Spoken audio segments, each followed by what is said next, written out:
The Neoliberal Round podcast is 1 year old this month.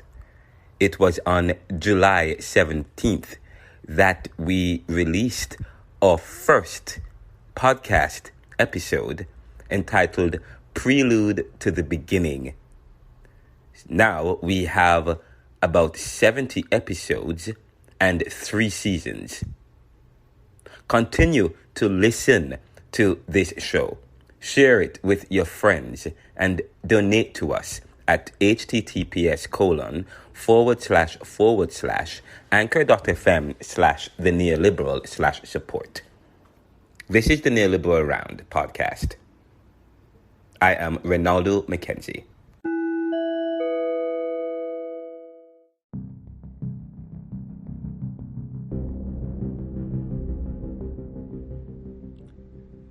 Michael Moore threatens to give up U.S. citizenship over the ending of Roe.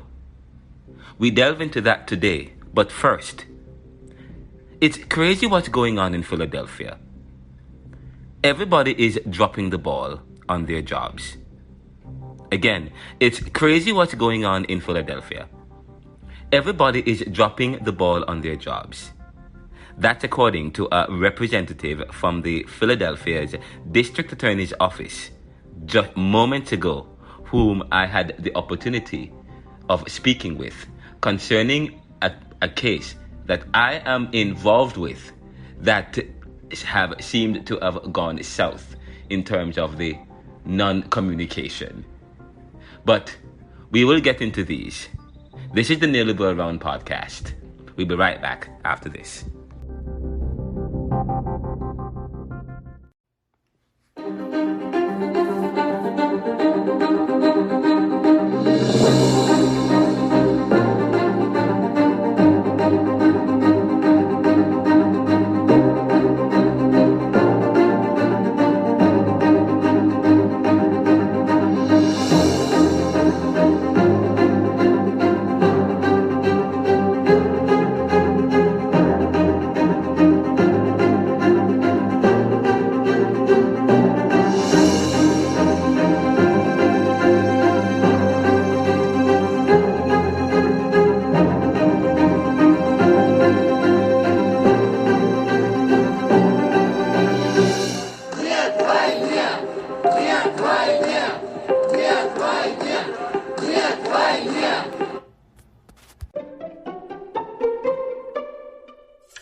But first, let's break some ice with Dante Nelson. And then we will get into the story for today. Michael Moore threatens to give up U.S. citizenship over the ending of Roe. And of course, I may comment some more on this DA's office representative who said, it's crazy what's going on in Philadelphia. Everybody is dropping the ball on their jobs. We'll be right back after these messages.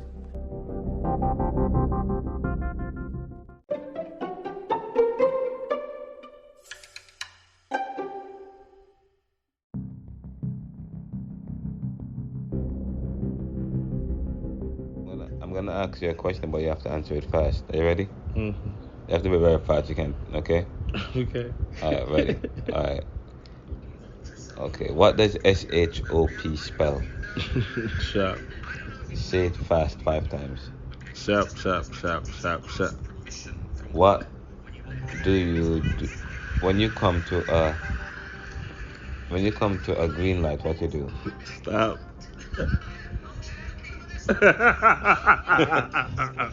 When you come to a green light, you stop.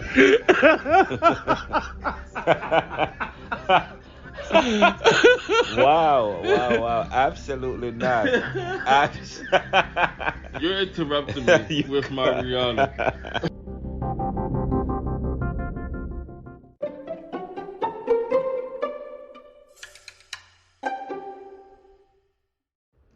I'm going to ask you another one. Okay, here we go. All right, but you have to, same thing. I'm going to ask you a question and you answer it, okay? As fast as possible. All right. Question. What does MOP spell? Mop. Say it fast 5 times. Mop, mop, mop, mop, mop, mop.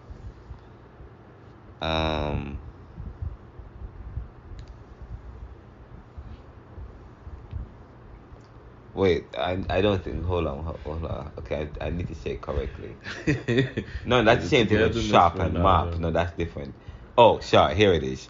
What does SILK spell? Soak.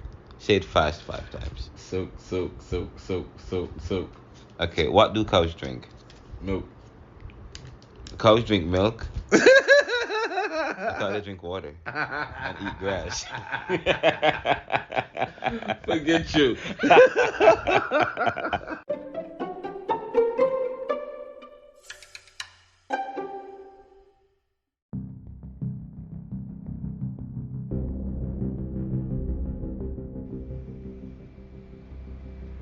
Good morning and welcome to another episode of the Neoliberal Round podcast.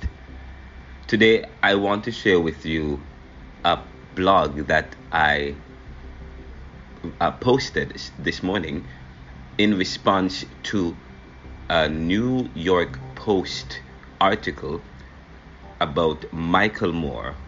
And in the article, which was actually posted on Twitter via at New York Post, which I actually saw this morning, the article says that New York Post said that Michael Moore vows to give up his privileges of U.S. citizenship, and this is, when I saw this, it caught my attention because for some of you who follow me or follow my social media and so on, know that I've been living here for some time now as a citizen, as a resident, and I'm about to become a citizen, and of course, so the idea of U.S. citizenship is very important, and I talk about that in my book, Neoliberalism, Globalization, Income Inequality, Poverty and Resistance, talking about people travel looking for opportunity. But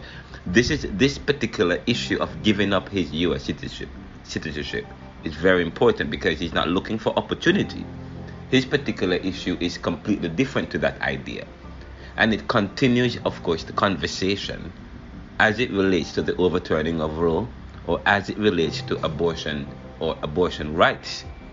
And so I took to my blog this morning, The Neoliberal, which was a blog in Blogger News or blogspot.com, a blog that I started in 2010 while at the University of Pennsylvania. And of course, if you can access that blog by going to ronaldocmckenzie.blogspot.com, or you can go to theneoliberal.com and then go to my blog, and you will see all the blog articles and so on and so forth. But today's blog and today's podcast discussion continues the idea of looking at the overturning of Roe, or the issue of rights. But we turn our discussions to this rant by Mr. Moore, and the title of the blogs is the title of today's podcast. And there are those like Michael Moore who can afford to give up their U.S. citizenship, but most are not as privileged to do so. I begin the story or the blog like this. The New York Post said that Michael Moore vows to give up his privileges of U.S. citizenship. That was via Twitter. The New York Post article reads like this. Michael Moore vows to give up privileges of U.S. citizenship in July for rant by Lee Brown, dated July 5th, 2022, in the New York Post. It reads, Michael Moore has written his own woke Independence Day declaration, railing against Republicans and insisting he will give up the privileges of his U.S. citizenship, but stopped short of detailing any specific freedoms he would forego in his rambling rant. The 68-year-old psycho movie maker posted his My Declaration on July 4 in response to, and I quote, or in quotes, being completely fed up with recent events that have upset my tranquility, end of quote. The article continues.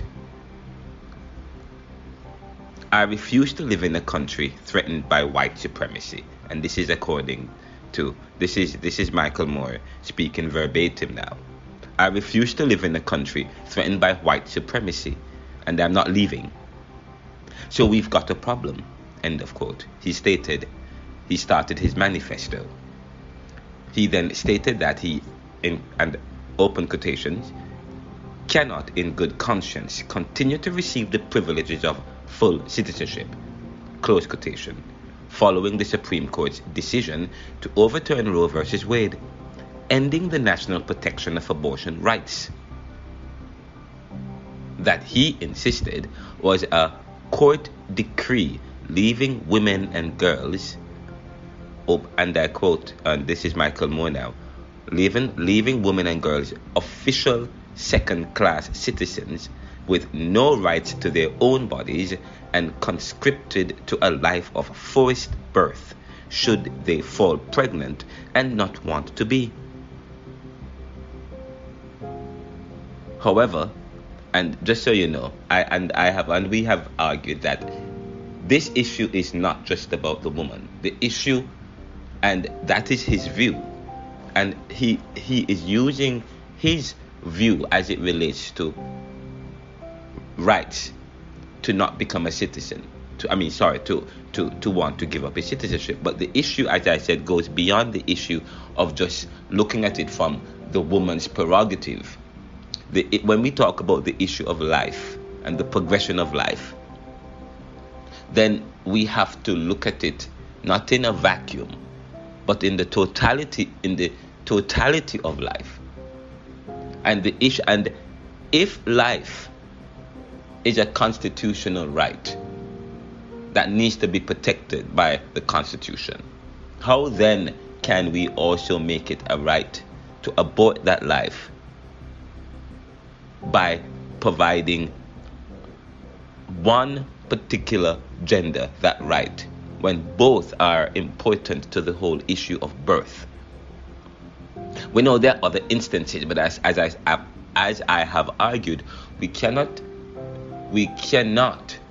use certain instances or argue from the particular to make a generalization, or to come to a general, or to create a general rule from the instant or from the particular.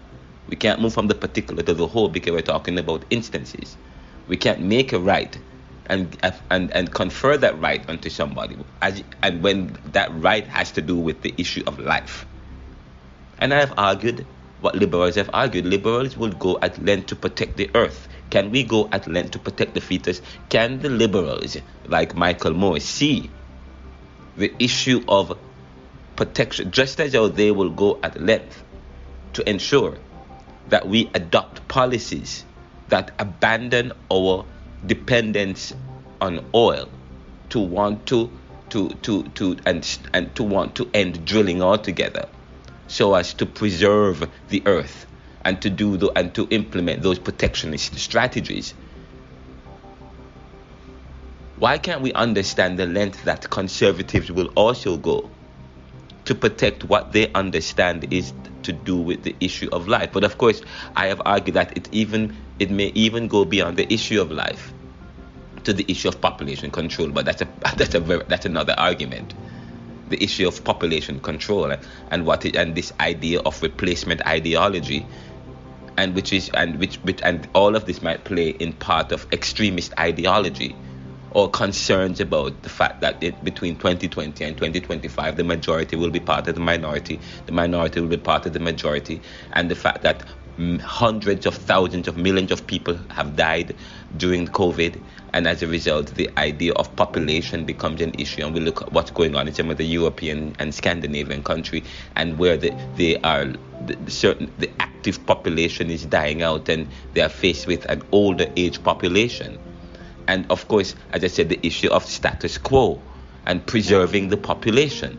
We have argued about that. That's another argument that as we think about the issue of abortion. But when we talk about the issue of, as it relates to the issue of rights, we have argued that it just cannot be the woman's prerogative. And if we argue, if we say that the child in this 21st century, it is the village that raises the child or the children, especially in certain black and brown communities, then can't we also understand that the village should also be responsible to also with the pregnancy? Shouldn't the village also be concerned about that? If the village it's not just the mother that raises the children or the child, it's the village, and so the village should also play a part in determining that progression of life, or that life as well. Shouldn't the village also, if that's the argument? But anyway, the article continues by saying, however, the Flint, Michigan native did not go as far as making any promises about exactly which privileges he would give up in protest at the Supreme Court's controversial decision. Instead, he just said that until women's rights have been fully reinstated and their equal rights are enshrined in our Constitution, I will not shut up about this, he said. As if the whole issue of rights boils down to the whole issue of abortion, which is absolutely ridiculous. He continues by saying, if you invite me to dinner, that's all I'm going to talk about, and I won't stop until Roe is reinstated and 51% of Congress is female, he wrote, which is, you see how he is imposing his value. It doesn't matter what particular side of the spectrum. I said to you, power poses problems for society. Okay, and I talk about the issue of individualism. What is the ultimate of all things? The ultimate of all things is that we live as one with our individuality in this reality. I talk about the whole, and how can that happen? And I said to you, but we are all guilty of of some bias, trying to impose a particular value. And he is saying that I won't stop until Roe is reinstated and 51% of Congress is female. That may not happen because guess what? Because women might be, if we're talking about the individual, if we are going to elect people based on their credentials and their ability to be able to govern, we may have 80% male, a male Congress, which is 80%. So if that's the case, that's going to be a problem for him? Because if we're talking about moving beyond gender to looking at electability, looking at what people come with, if it's not an issue of gender or race, and we look at what people come with, then it may mean that if we elect people based on what they come with and not necessarily based on their gender, it may mean that the Congress may be full of more males than females, and of course it may happen that it may be full of more females than males. But whenever it is whenever it is full of male, then that's going to be a problem for him. I mean, the argument is cumbersome. I tell you, it's cumbersome. More also demanded, and let me continue, the article says, more also demanded an end to the mass incarceration of black Americans and an end to police shooting black people. He also vowed to tour the country and help organize a massive get out the vote drive among his followers to influence the upcoming elections. I insist we remove every single Republican from office in November, he wrote. No candidate will get our support unless they sign a pledge stating they will vote to make Roe versus Wade the law of the land, making gerrymandering and voter suppression illegal, eliminate the filibuster, upgrade Obamacare to universal health care for all, pass strong gun control laws, and end the police executions and racist incarcerations of black citizens, he wrote. And I will stop here. And by saying these are some good ideas, I have said, however, that the issue of abortion or Roe versus Wade, which is not necessarily a constitutional right, it is a case that created a precedence, but which was not a constitutional thing. which the judges or the justices have come to deliberated on, indicating that it's not part of the history and the culture and the constitution. It's not part of the tradition of the United States. It is a, and they kicked it to the states. However, now it is Dobbs. Will the Dobbs be the law of the land, since it's set as a precedence? Will individuals now be able to challenge their states' positions or laws concerning abortions if they believe it clashes with the new law or the new precedents of the land? Now these are some of the things that we have to contend with, and that is what I have argued. But I responded to Mr. Moore and to this article, or Mr. Moore, as is described in the article, saying, and there are those like Michael Moore who can afford to give up their U.S. citizenship, but most are not as privileged to do so. And I'm going to explain what I mean by that. And so I said in the blog article, saying that the blog post, the New York Post said that Michael Moore vows to give up his privileges of U.S. citizenship, and I shared the article, or most of the article, with you. Now my response is that this is nonsense. Doesn't he still have his white privilege after he gives up his so-called privilege of U.S. citizenship? That trumps all privileges. His white privilege, that trumps all privileges.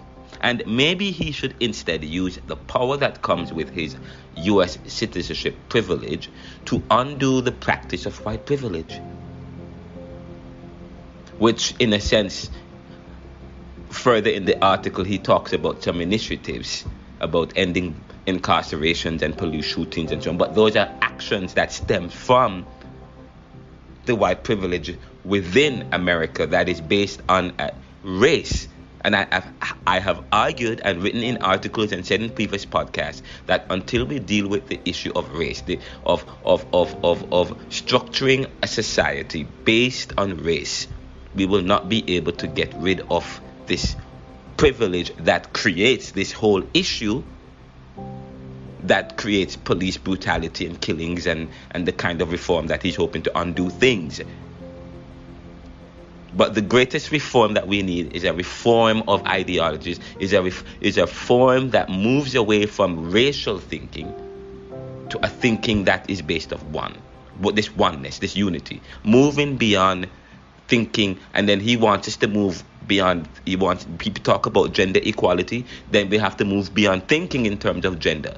So therefore we can't just think about them just wanting to preserve, wanting a particular domination of a particular thing within. So, but let us continue. So I said, and I argue, I continue by saying, in order to help fight to end slavery, and this is an example, in order to help fight to end slavery, the abolitionists did not abandon their fealty or esteemed position, but used it cleverly to support the emancipation of slavery, a practice that was ambivalent to their declared independence, that all men are made equal, free, and have the rights to life, self-government, independence, pursuit of happiness, and rights to life again. I repeat myself here. But for Moore, his rant and threat to give up his U.S. citizenship, I'm here making a comparison, but for Moore, his rant and threat to give up his U.S. citizenship stems from his anger surrounding the conservative values that are imposing on liberal values. And to add insult to injury, the Supreme Court overturned Roe and seemed to be teetering towards more injunctions that may overturn more liberal values.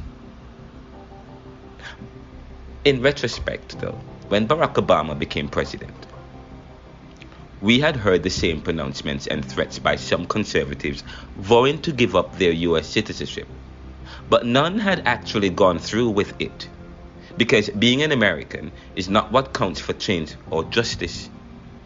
That's who you are given your experience of life. But lobbying and strategically using your voice and empowering the weak and vulnerable through sacrificial and inventive means is what will help to bring about change. Further, what makes America great is this balance of thought where some may not agree, but we can all talk to each other. But unfortunately, what we have is that for every dispensation, whoever is in power create a law or policy that favors a view and undo the other, and the cycle continues until we reach infinitum absolutum absurdum. Again, let me read that. Further, what makes America great? What makes America great is this balance of thought where some may not agree, but we can all talk to each other. But unfortunately, what we have is that for every dispensation, whoever is in power create a law or policy that favors a view and undo the other, and the cycle continues until we reach infinitum absolutum ad absurdum. But while those with U.S. citizenship privileges are giving it up, those without are killing themselves at times to get it. Because what they have cannot be compared with the opportunities they can acquire as a citizen, especially if you're not white and are not well off. And there are those like Michael Moore who can afford to give up their U.S. citizenship, but most are not as privileged to do so. So, of course, it speaks to the issue of citizenship, and that was from a blog. This was taken, the discussion here was taken from a blog that I had posted in the Neoliberal at renaldocmckenzie.blogspot.com.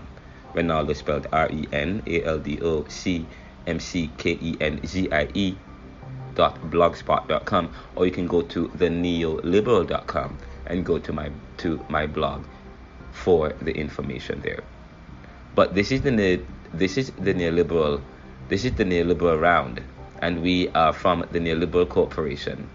Of course, I am Renaldo McKenzie, creator and host of the Neoliberal Round podcast, and we continue to serve the world today to solve tomorrow's challenges.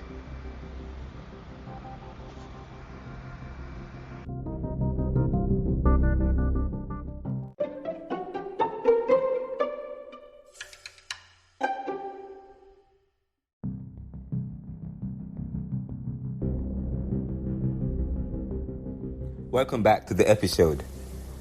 I had said earlier that I spoke with someone from the Philadelphia District Attorney's Office who said that it's crazy what's going on in Philadelphia. Everybody's dropping the ball on their jobs. And that was from a discussion I was having as it relates to a case that I was involved in, that I was following up on. And I actually learned that the case is being heard today, but I was given no information or any kind of communication was sent to me regarding this. And I have been trying to contact the district attorney's office almost every single day without success, leaving messages and making phone calls and emails. And it's, the weirdest thing I learned today was a particular young lady at the office, a woman at the district attorney's office I was working with, was working on my case because I had submitted an impact statement. I have never spoken with her. She sent a letter about 3 months ago saying that they're trying to reach out to me and what I must do, and they gave me their number. I called that number, sent emails, and not one response. Left messages and so on and so forth. No response. Then one day, the woman or the worker, the representative called me, texted me or emailed me to say that they have been trying to reach me and that they're going to call me back at 11:30. Of course, I waited about half hour before 11:30. And I was waiting from 11 o'clock to about 2 o'clock, no phone call. And I called and sent emails, nothing. And then the next thing I know, recently, the woman is no longer working there. And they have somebody else working on the case. And they gave me the contact information and everything. and I sent email and reintroducing myself and so on. And guess what? No response from that person. And today I called. The person is on vacation. Someone who just started the position is now on vacation. So I said, what is going on? What is going on at the district attorney's office? How can somebody who just started a new position, suddenly is on vacation? And I'm telling you, it is absolutely a puppy show. A puppy show. It's absolute. Your tax dollars at work, people. Your tax dollars at work. This is absolutely ridiculous. And I tell you, and I say to you, this is on the backdrop of what's going on in Philadelphia. You know, with the rise in crime and violence and carjacking, I understand that just on July 4th, there was the fireworks, part of the July 4th celebration in Philadelphia. One of the locations was at the Penn's Landing or the Parkway. And I understand that 2 police officers were shot. They weren't killed. I understand that they weren't killed. They were shot and injured by assailants who are yet to be found. And that's what's been going on. And then yesterday I was walking in Philadelphia, somewhere on Magnolia Avenue. On Musgrave Street. And I was speaking with an elderly gentleman who I am familiar with in the neighborhood, who I have connected with while in the neighborhood. And he drives a nice SUV, and a retired gentleman who has worked all his life and now he's retired, had a nice home and so on. I believe his son is a police officer as well, but I saw him and I stopped and we had a chat, and I told him about and he said,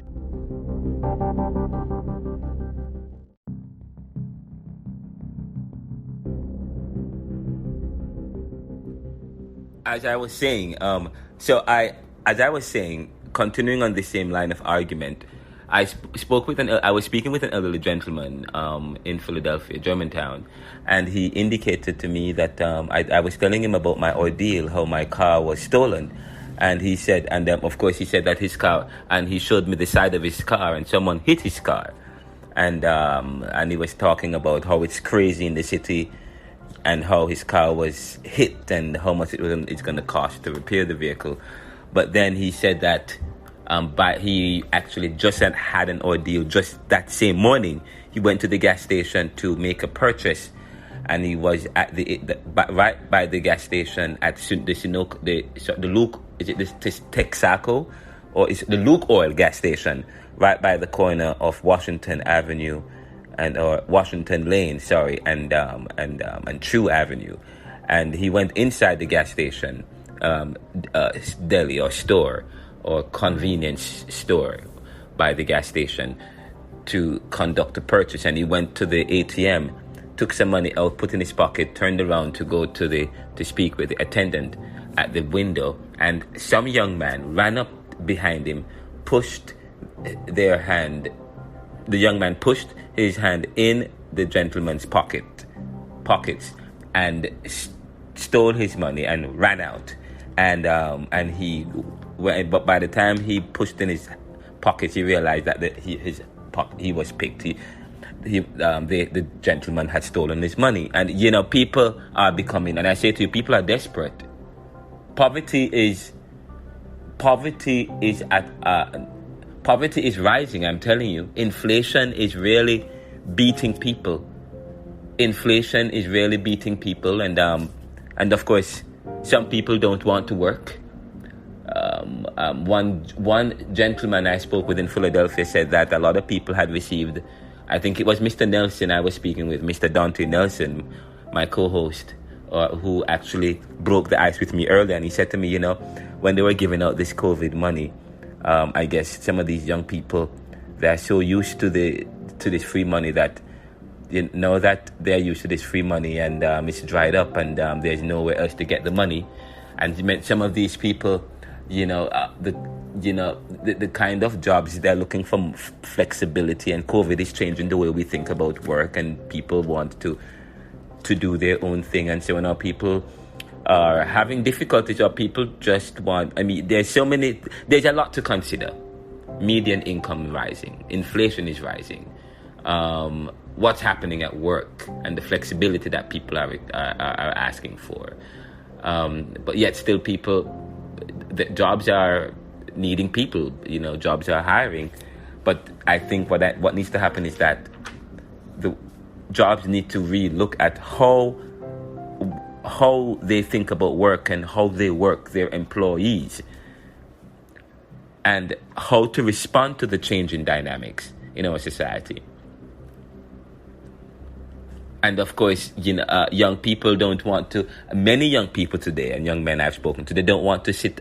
They want to work for themselves, or they want to work for jobs that provide tremendous flexibility. A family member of mine just got a promotion, senior vice president or executive at a particular company, and he turned it down, making hundreds of thousands of dollars. But he turned that down for another job that does not require his time and provides him that responsibility, because people are looking for flexibility. I had another family member who texted me yesterday, who said that he's stressed, he's overwhelmed. He's a junior executive working in a major financial company. And he is saying that he is overwhelmed because, sometimes working in a particular job takes away your creative juice, because he has other intentions, other goals that people want to work on. And so, especially if you don't come from certain connections and you don't come from privilege, you have to work and do other things. And I believe he is in school working on his master's. And he's also working as a junior executive while doing other duties in the U.S. military or something of the sort. And I tell you, it's not easy for him. He's stressed, and but his job is requiring of him a lot. And that's what, so, balance it. And I did an article some time ago and a podcast about how do you balance that? How do you find that work-life balance? I myself, I'm at Georgetown University. I was on break. I will be resuming classes for my doctoral program at Georgetown coming up in late August.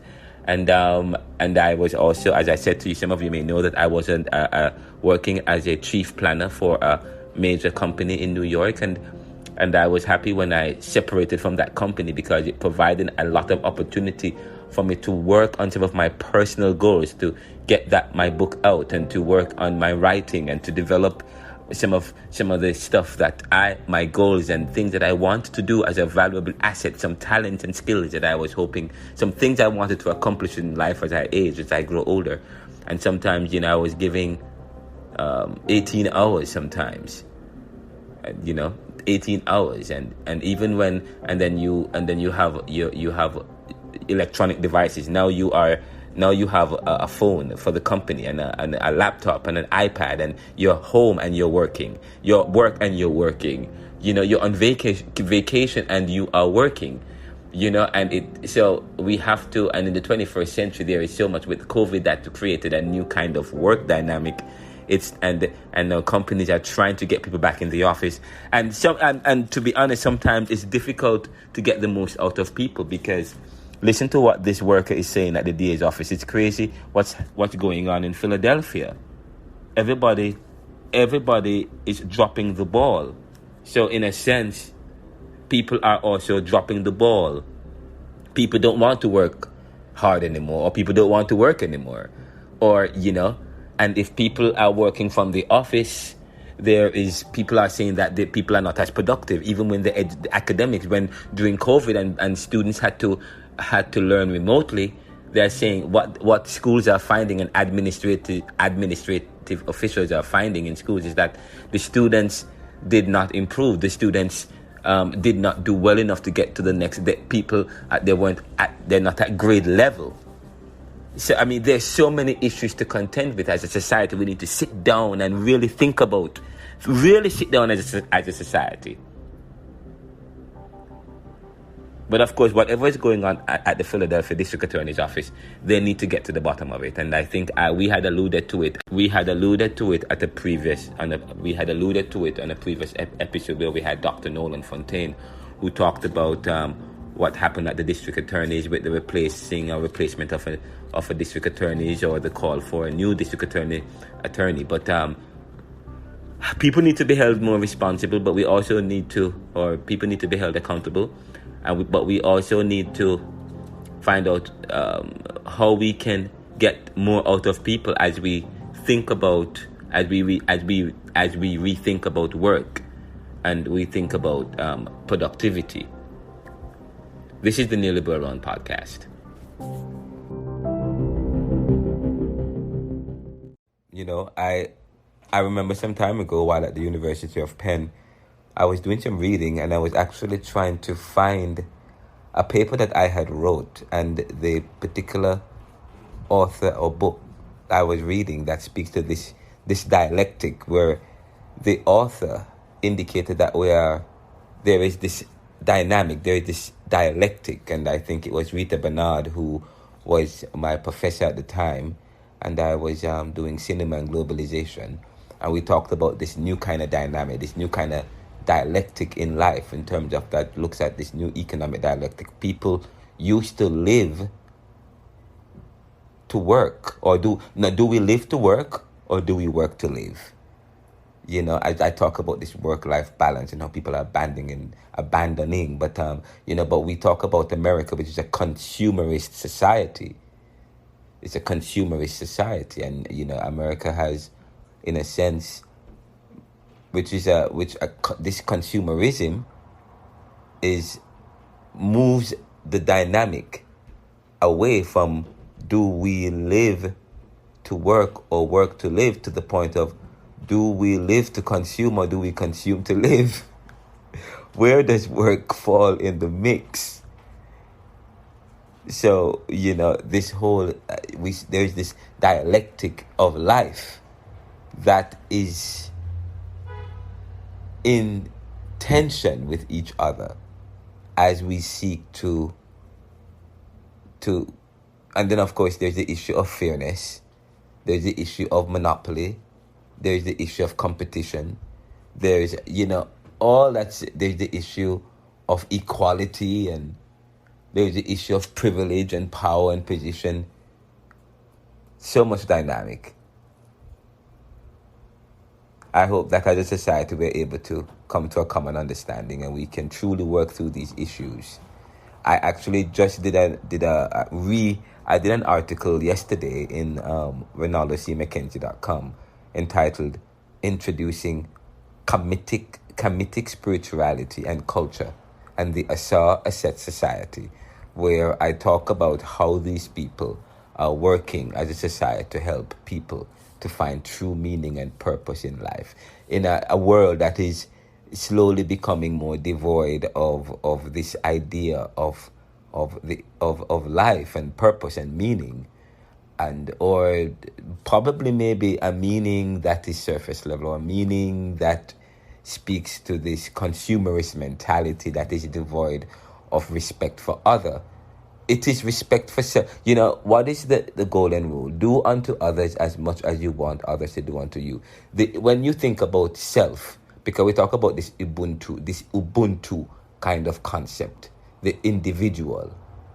But it is not just the individual, but it's valuing and respecting the individual. That's what it is, okay?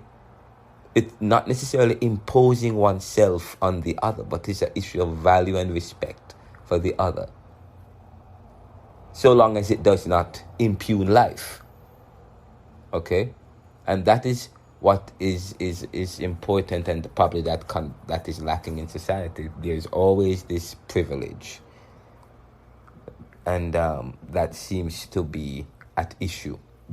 And there's also the concept of koinonia, which is a concept that I learned while pledging in Phi Beta Sigma as a brother.